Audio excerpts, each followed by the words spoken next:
Hello and welcome to Kitchen Extra. In fact, the very first Kitchen Extra video. Today we're going to find out how to make homemade butter and some buttermilk. But is it worth it? Well, there's only one way to find out. Let's get into this.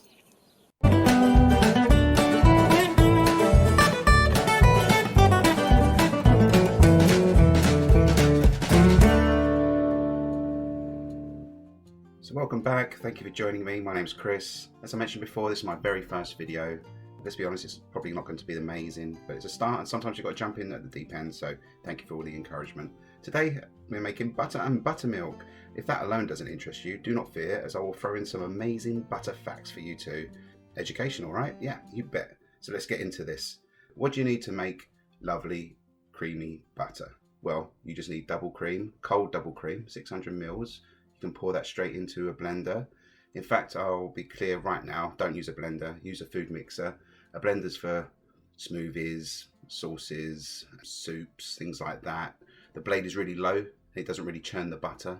So yeah, don't use a blender, use a food mixer. You'll see that I'll swap to a food mixer shortly. Promise you some facts. So where did it all begin? Well, as legend has it, among the rolling hills of ancient Africa, sometime around 8000 BC, a dusty traveller, thirsty from a long hot horse ride, reached for his flask of milk. But as he poured the warm liquid into his mouth, he was astonished to find that the milk had curdled. The rough terrain and constant jogging of the milk had transformed into butter, and it tasted heavenly, he said. Butter was born.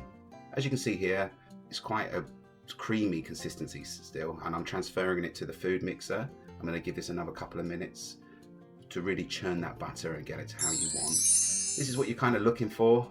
You can see the butter and the milk has started to separate. Probably takes about 5 minutes to get to this stage, 4 to 5 minutes. Go a bit longer. I didn't go quite long enough here probably. Still a bit creamy, as you can see as I slot it onto my spoon.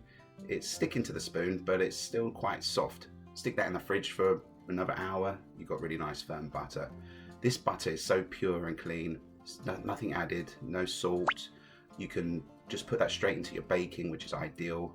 A lot of butter these days has a lot of artificial stuff added to it, believe it or not, to make it yellow and look much better.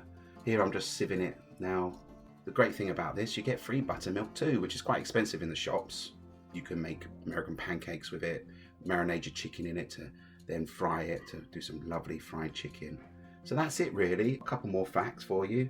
1860s, butter had become so in demand in France that Emperor Napoleon III offered prize money for an inexpensive substitute to supplement France's inadequate butter supplies.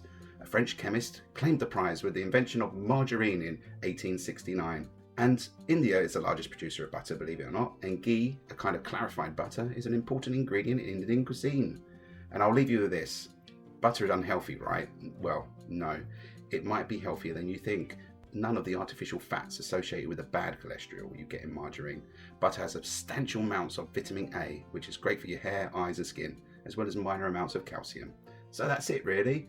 I'm just putting it into a pot here, a little glass tub, ready for the fridge. It will last about a week. You could add some garlic or some salt, sea salt into this. It'll be absolutely fantastic. It's really delicious.